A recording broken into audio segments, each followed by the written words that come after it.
Celtics are close to on the clock. John Zannis, Sherrod Blakely here.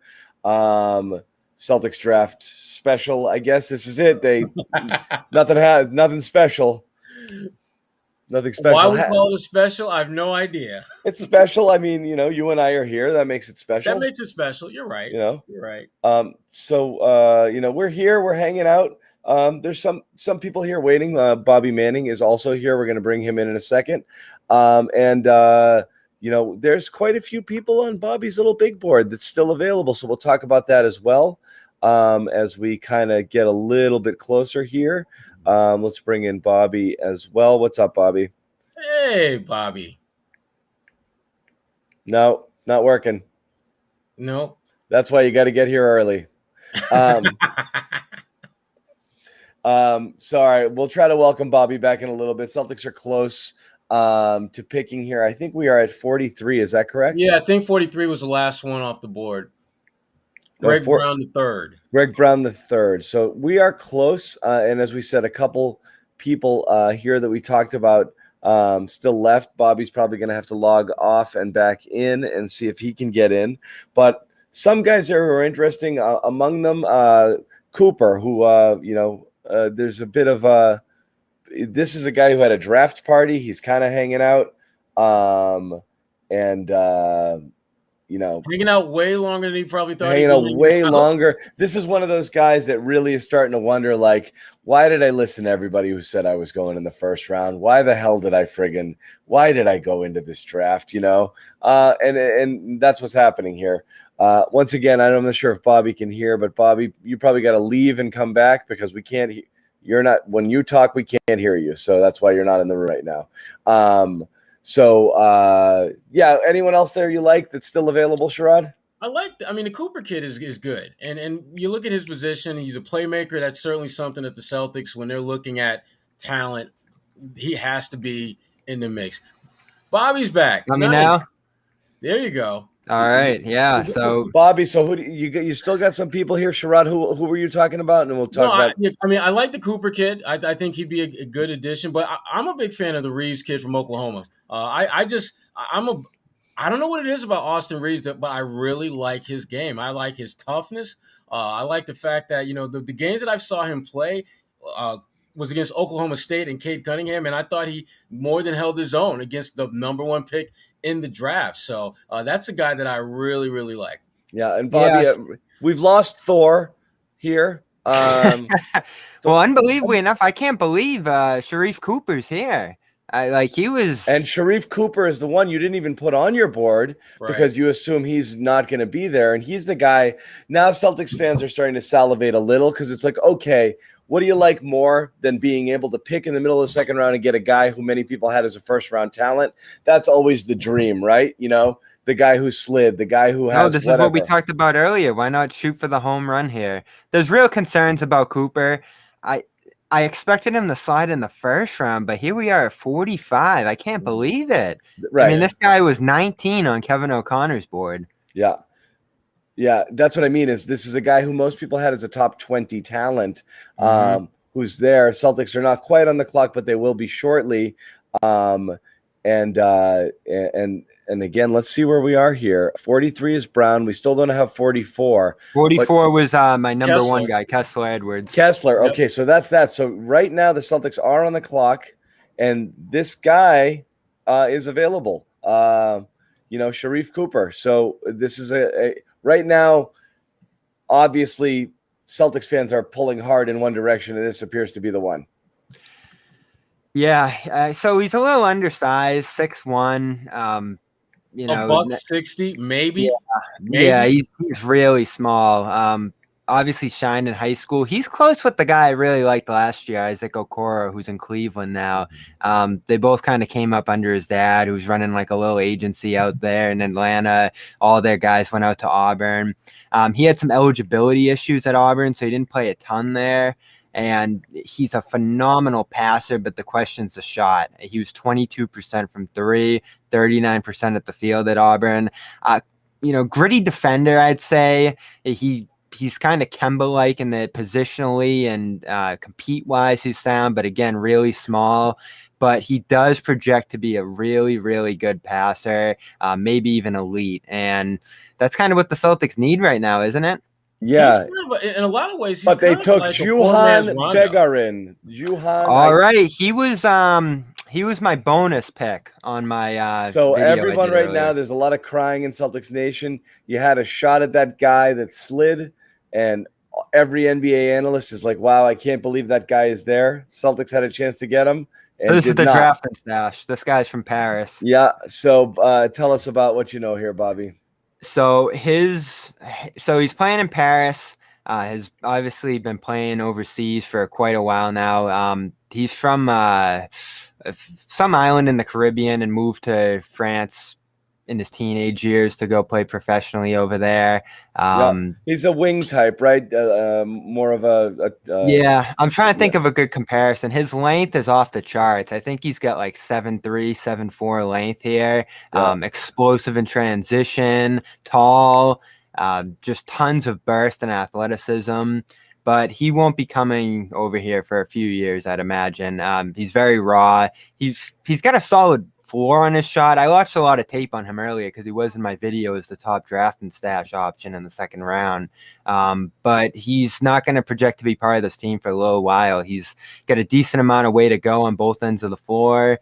And him playing professionally overseas gives the Celtics a really good opportunity to kick this down the line. Yeah, and again, 6'4", 6'5", a 7-foot wingspan.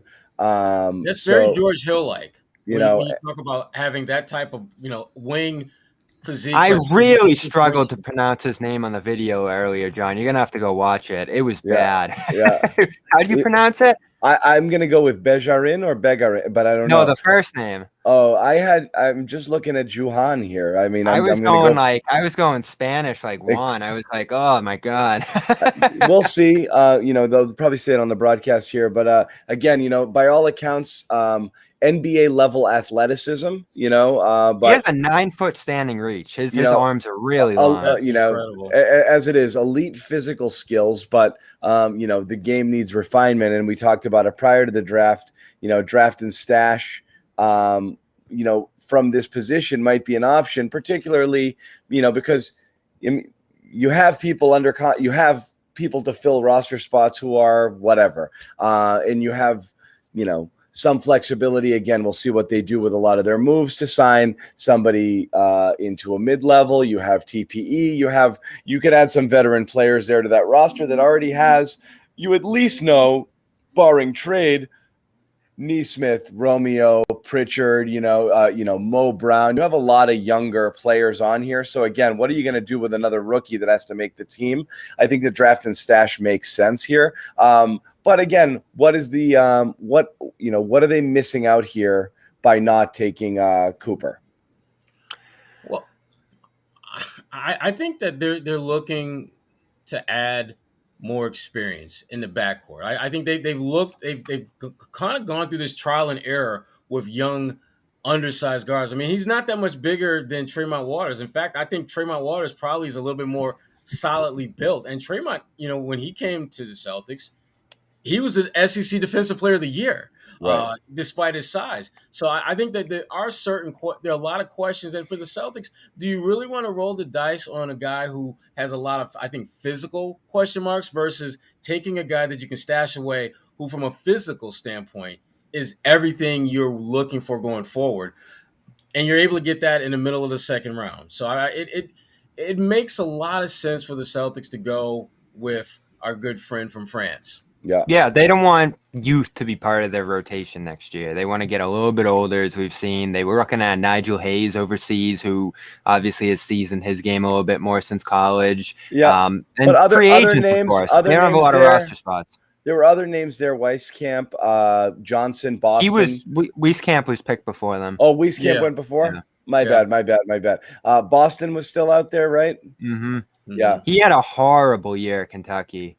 He might go undrafted, frankly. Don't forget about Massey, who's been like, it's crazy to think about Charles Massey. Just a couple of years ago, it was like possible lottery pick, and now he may not even get drafted.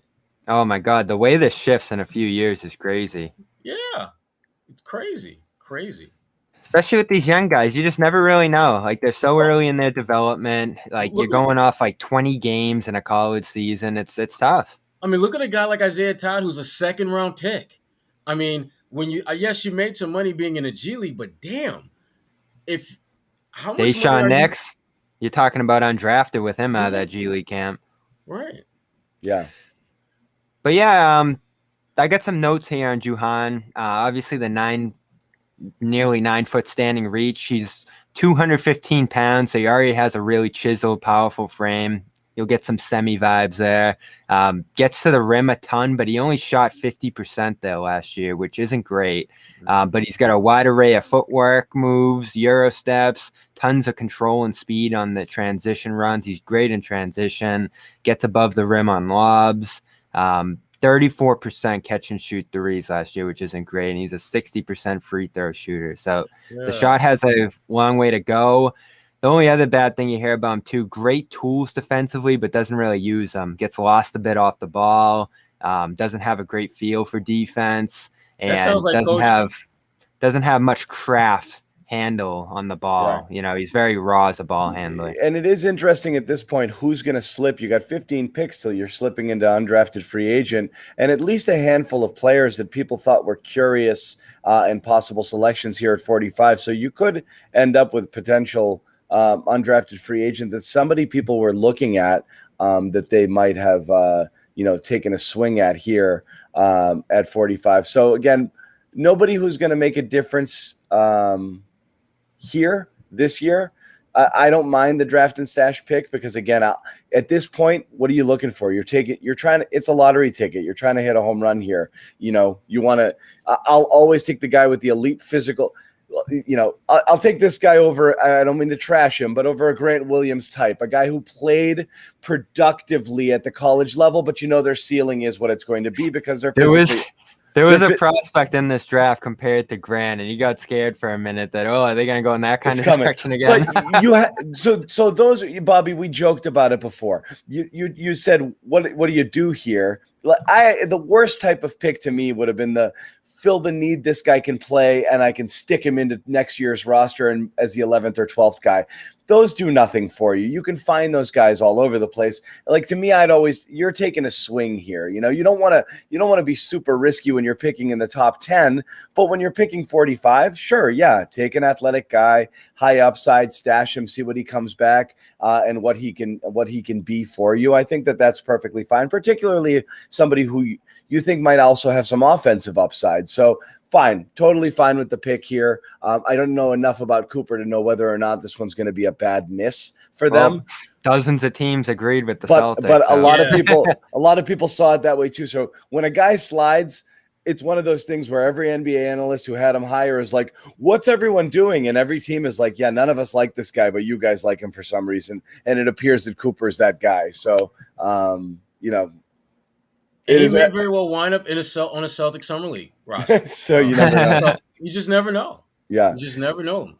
So that's one thing. And again, there wasn't anything big and splashy. But what was super interesting that happened an hour or so ago is a report that coming from Shams that the Lonzo Ball market, is definitely something to watch. Among the teams we've heard that were interested, we know, Chicago, and there's a couple teams interested, but Shams threw Boston in there really high on the list of teams that are looking at Lonzo. And this is something we've tried to figure out how it works. Cap gymnastics up against the hard cap. What do you have the flexibility to do if you're able to do this? How exactly do you make this work? And this is a guy we talked about for a trade deadline acquisition. This is a guy I talked about as a potential offseason target if they can make it work. How do you make this work for the Celtics if you're the Celtics? Well, he threw a number out there, which is good. 21, 22 million. That's fair from what we were expecting. So if you trade Smart and Thompson, you'll not only match that, but you'll save about $4 million on top of it too. So obviously you're hard capped if you sign and trade for Ball. And you're currently about 20 million under the hard cap. And that would bring you about like 24 million if you did a deal like that. Smart, Thompson. Obviously, you'd have to, send picks for Ball and to dump Thompson in that scenario. So doesn't seem very likely. Obviously, they'd probably want a young player too or something like that. But I'm looking at Toronto, who we mentioned too. Obviously they kept their point guard slot open by not drafting Jalen Suggs. They drafted a wing who could have possibly paired with Ball in this kind of setup here. And we obviously know that the Pelicans are pretty fixated on adding Kyle Lowry to their roster. So all signs point toward Toronto for me. Cooper goes 48 to Atlanta, by the way. So there's that. He's from Atlanta. That's a good setup for him. Yeah. So you got that. I don't know. What is this? Given what you think you might have to move around and what it's going to do for you financially, is this and again, what it means for any potential Beal, pursuit?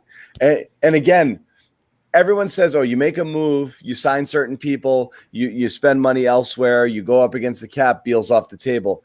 Yes and no. He is sort of off the table in terms of how we think the Celtics want to get it done, but he's not off the table if you're talking about trading Jaylen Brown. So there's still a world in which the Celtics fill out their roster however they want it, and if they decide they want Beal, it's a Jaylen for Beal swap, and that's what it becomes. And I'm not saying do it, but I'm saying that's the path to doing it. If you go out there and you spend money on a guy like Lonzo, or you re-sign Evan, or you do whatever, yeah, you're out of the Beal sweepstakes next offseason, which means the only way you get him is trading Jaylen. So that's where they would be at. And again, I'm not sure whether that's something that you want to do. I know a lot of Celtics fans don't want to make that move. You want to get him without giving up, one of your prized possessions. But I think that's where it's headed. If the Celtics start to, like we said, we're going to find out pretty quick what the Celtics plan to do, because they're either going to go in and start to build this roster, and you're kind of there. Yeah.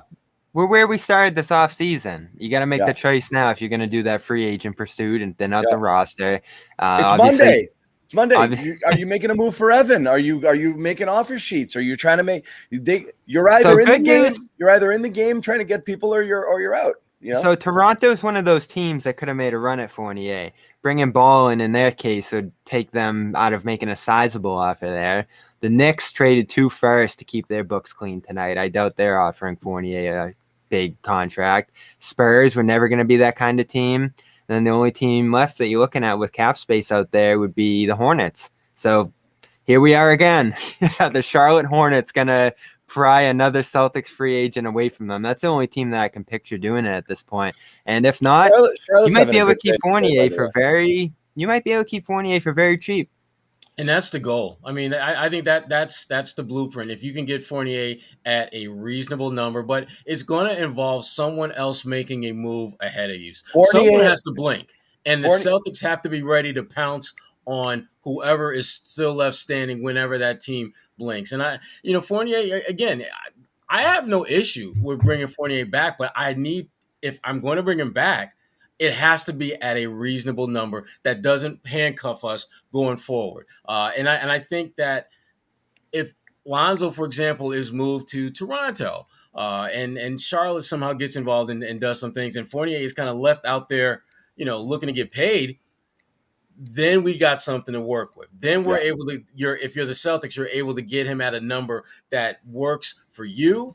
It works for him because it'll give him that long-term stability, which from what I gather he's looking for. Is he wants to get paid like all of us do. But I think for him, it's the number of years that's just as important as the actual per annual salary. Yeah. And so for the Celtics, that's okay if you can get that number low enough to where you feel comfortable giving him maybe 3 or 4 years. And again, you do, because there's the value over replacement. There's not, the next guy down from Fournier is much worse than Evan Fournier. Yep. So again, the talent on your roster takes a massive hit if you don't bring him back. That's the upshot to bringing back Fournier. But it all comes down to, are you trying to save up for something bigger? You want, and if that's the case, that's the only reason not to re-sign him. From a straight on the court talent perspective, I mean, anybody who watched the USA France game is reminded, is like, this guy's a very talented player. And again, we kind of saw so little of it, because just as he ramped up a little bit and you're like, whoa, They You got saw something those here. flashes. COVID, and then he goes away and he comes back and he's like, I'm a mess, man. We saw so little of what Fournier could do, and then you see him, playing against the best players in the world, and he looked like one of the best players in the court, and you're reminded, oh yeah, he has a lot of skill, so they don't have anybody on the roster that can even come close to simulating what he does, so you don't re-sign him, you're much worse.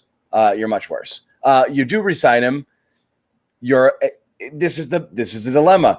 You're likely out on Beal, and you are an overpriced, heavy tax-paying, non-contending team. That's a bad place to be. And it's a bad place to. So that's the dilemma. And again, people are saying here, like, do you want him or not want him? Yeah, you want him because he's good at basketball and he makes you better. However, you're not a contender because of Evan Fournier. That becomes your team. You have no cap flexibility. You're up against a hard cap, and you're likely not a contender. So your team it's a run it back team, So when you do that, you kind of are taking yourself out of the running to make something splashy, and that's the risk in Fournier. Yeah, they might have to get creative here. Could you swing a sign and trade to a different location and bring in a guy on big expiring money for a team that's tight up against the tax?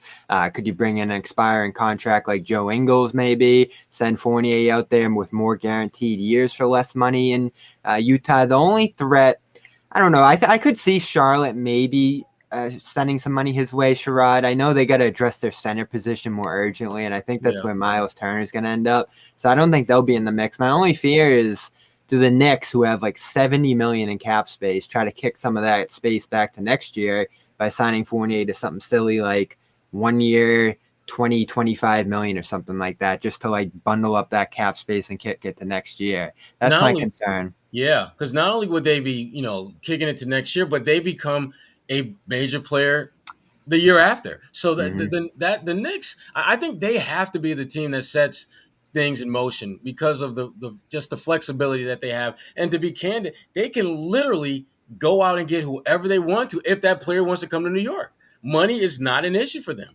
If you're the Celtics, it's just like you kind of have to kind of wait and see what the hell they do, because they really do have the best hand in terms of getting deals done because of all that cap flexibility that they have. But that doesn't mean what you're hoping for if you're Boston is that the Knicks will do what the Knicks have consistently done, and that is spend the money wastefully or go get DeMar DeRozan. Or DeMar DeRozan, that'd be great. He would be awesome in New York. A perfect player for them. Will get you 20 points. Probably isn't going to move the needle in terms of wins and losses, but a good, solid player. But you're hoping that the guys that, if you're the Celtics, that can really give you what you're looking for, the Knicks, the Hornets are just going to look in a different direction, which I think they will. Like, I don't think the Knicks and the Hornets are looking at Fournier and like, damn, I can't wait till we get started so I can go out and get me Evan Fournier. I don't think that's happening. But what his value to the Celtics, I think, is so much greater than it is to a lot of other teams that are going to be in position to make him an offer. What would you do, John? What do you think they're going to do? What would I do? Yeah. I hate being flip-floppy here. It's so hard to see because you really need to see.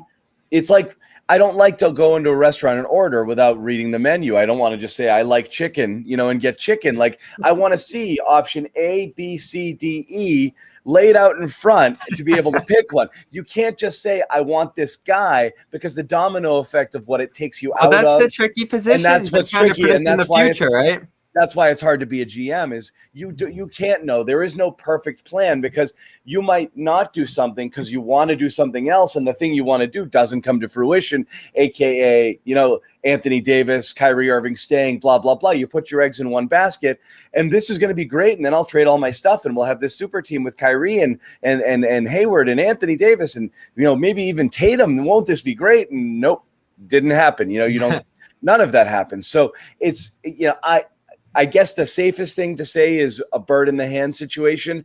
I don't think you can let talented players walk if you have an opportunity to bring them back at something that makes sense to you. I think it's hard. They're talking 13 million. I mean, it's a little steep, but it's hard to accept. It's hard to accept for a lot of people and Celtics fans that your team might be pretty good, but not a contender. It's a shitty place to be, knowing that, like, you're not in that upper echelon, but most teams kind of live there. If the alternative, though, is getting way way worse without a plan and just hoping something gets better later. You can clear the cap table if you're the Knicks or somebody, and you have nobody on your roster who you even not Knicks now, but Knicks a few years ago. You have no one on your now. But I'm saying you have no one on your roster you care to keep. You have no one you care to offend, and you're just waiting to throw piles of money at people in the hopes that they say yes. You can do that. You can't do that if you're the Celtics now, because you have Tatum and Brown here, and you can't be a loser for 2 years, misfire in free agency, trade off all of your draft picks, not have anything to show for it, and just have these guys languishing, and then they become Portland. First round. You can't have that happen because that's going to end badly. You have to build the best team that you have. So again, I guess if you're asking me, I think you got to extend Rob. I think you have to take the approach of sign Fournier if the money is right, extend Rob, and then see what happens. Hope that other people play themselves into bigger assets. And if you want to make a trade down the road, maybe you're able to do that. And if you're not, you're not. And it kind of stinks that you have to accept that. But you let everybody walk on the hopes that you can just open it up, clear the deck, and that something big is going to come to you later, and then it doesn't come. You've got nothing left, and you have no Smart, you have no Fournier, you've renounced the rights to Rob. What's left? It's a weak team. The Wizards did quietly go out and get Aaron Holiday tonight. Not an earth-shattering move, but again, another sign that are they trying to possibly put a team together here for this next season here, have another prove-it year for Beal? It really feels like tonight was a turning point on the Beal front where both he and the Wizards look at this next year and say, all right, this is the last hurrah. Build something here. I'm gone next year. You're not going to trade me. I'm not going to ask out. We're just going to play this out to next offseason and see where it goes from there. And I think that's kind of the thing Beal has done his whole career there, Sherrod, right? Like he signs that extension 2 years ago. He was there the whole time before that. And everything you hear is that he's content being a Wizard. Like he's getting antsy here, but he's willing to give them a lot of room for error, it feels like, in their team building process. Yeah, I think part of his thing is that there's this false sense of loyalty he has at an organization.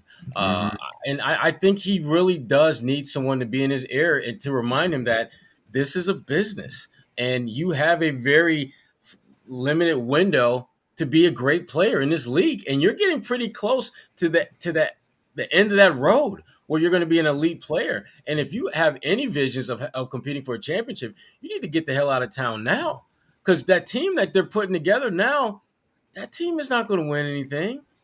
They're other than maybe another lottery ticket to next year's draft. So that puts the Celtics. Yeah, and again, this plan that they're doing here is not going to work. Like Montrezl Harrell, Kyle Kuzma, Aaron Holiday, like that team could be fine, but some of those parts probably isn't better than what Westbrook was doing for them last year. When you say fine, Bobby, I think of like fine if you want to be contending to be in a play-in game. Yes. That's what those guys will do for you. And if that's your goal, which for Washington may very well be their goal, okay. That's the annual goal in DC. For you. Be the middle of the East. Exactly. But for like teams like Boston and Philadelphia and Indiana, and there's at least half a dozen teams in the East alone, that's not good enough.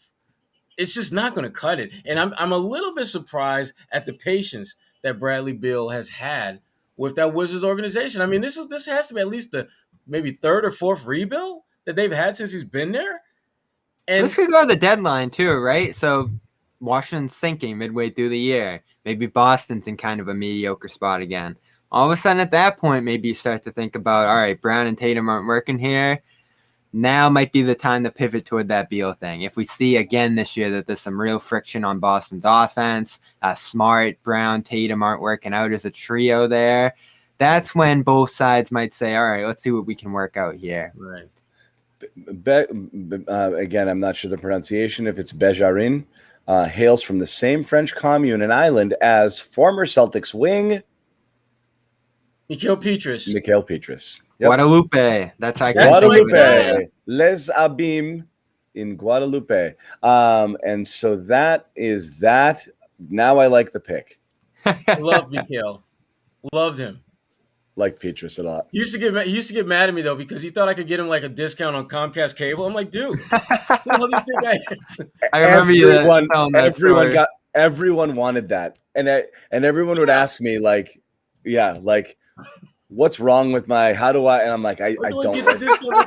I don't work for you the guys cable wearing company. Comcast shirts? No, I'm like, I don't work for the cable company. Like I have no.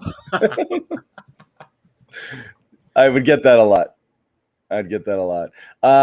So not much has changed in The Celtics most land. boring draft night you could think of for the Celtics. Look, and I honestly, like, we got quite a few people here with us, hanging out. So, people were looking for something, looking for a splash. Again, what bums me out about the draft is always hope, like, did we get somebody that's going to help us? And it, here you are. It's The answer is no. It's no. The answer is no. The answer is you might never see our guy. You pick 45. You may never see this guy ever in a Celtics. He may live a great life in France or in America, right? So that's what you got here. So let's not worry about it. But nothing happened big on any front here in terms of anything that affects the Celtics hugely, with the exception of the Westbrook trade and what that means for Beal's future in Washington. So nobody made a big move for Beal. Nobody made a big move for Ben Simmons. Everybody's just kind of holding, and you're entering free agency here. And there weren't any huge trades here, anything that would kind of get in the Celtics' way of building their roster. The question is now just going to come down to what's their plan? And again, it comes fast and furious. You think Fournier last past 6 o'clock on Monday? I can't. It took. Isn't the new tampering thing kicking this back a couple of days now? So might not be immediate as it used to. From last off season, like they got that period now of negotiation, and then the deals actually come through a few days later. I don't know. We'll see how it goes this time around, but things weren't flying right at 6 o'clock the way it usually is. And Dave D makes a good point here. And we said this before, but just to reiterate it here, if Golden State was going to make a move, they needed to make it beforehand. Once you knew that they were making their picks and keeping their picks, they're kind of off the table a little bit in terms of, either Simmons or Beal for that matter, because they had 2 lottery picks. They don't have 2 lottery picks. They don't have lottery picks coming up next year. So they just lost 2 massive trade chips trying to make any sort of move. So we talk about what can the Celtics offer and what if it's multiple teams? Well, one of the biggest competitors here just lost 2 massive trade chips trying to make it work. So again, you're into Wiseman and Wiggins land for them if you want to make that work, which again might be something that's enticing. But again, what does Beal want to do? I'm not really sure. Other than that, any other teams here you think massively improved tonight? Celtics competitors. I think Charlotte had a good night for sure. Charlotte's coming fast. They're gonna have a big off season. Yeah. They're well positioned to really improve their status in the East quickly. Yeah, no question. Yep. So I think they did for sure. I don't know, just kind of looking around here. The Knicks are interesting. I didn't think Knicks are interesting. I didn't think they had a great night in terms of adding talent, but I think what they did is they gave everyone a clear sense of where their head's at, and that is they believe they're going to get some major players through free agency. Way that they just kept trading down and out and down and out in the draft, they don't want young players. They're making it absolutely 100% clear that they plan to get impact veteran type players, and they got the money to do it. So they don't have time to be dealing with babysitting these late first round, early second round picks. They're trying to get ballers now. Yeah, that's what they do. Just keep kicking it down the road. Yeah, they did. So, I mean, I definitely think that's a winner there. Orlando got a couple of good players for sure. Suggs and Wagner, they're 5 and 8. So, again, you're talking about teams that are kind of, nipping at that, bottom rung there, the 7-8 world. But I mean, these are teams that are chasing the Celtics who, I think certainly made moves chasing the Celtics, below where the Celtics would be in the East pecking order, who are, coming up. And that's what's going to happen. You get your multiple lottery picks, and obviously you've got a shot to build there. I do think the big loser tonight is Golden State. Because I think their picks were a little puzzling. Their picks were puzzling, and also they really needed to do something, and they weren't able to do it. So I don't know. I don't know. It's you needed to help. You're trying to get help for Curry and Thompson right away, and I don't think you did that tonight by not making a trade and by the players that they took. So they're on my losers board for tonight. Yeah, you really thought tonight would be the BL night for them. Yeah, and it didn't come. That's it. So that's where we're at. I'll tell you all at home here. It's going to get really interesting really fast. So again, we've had kind of a bit, I wouldn't say a sleepy offseason. We've had big moments. Okay. Obviously you had the massive front office shakeup. You had, it was interesting tonight, hiring of a new coach, but it's really all going to get the plan comes into effect Monday. So, and again, Bobby, I'll let you get this in, just programming note to everybody at home. We are going to be live Monday night with a free agent special, in and around I think the free agency period starts at 6. Is that correct? On Monday, yeah. So we're ready to go. Should there be breaking news, stuff starts to leak prior to that, we will absolutely jump out here, talk to you guys. We'll probably end up doing our Spotify Greenroom on Monday as well, and talking to people as kind of things happen. The stuff could be happening while we're talking to y'all, so that I think that's good. But Bobby, what were you going to say about tonight?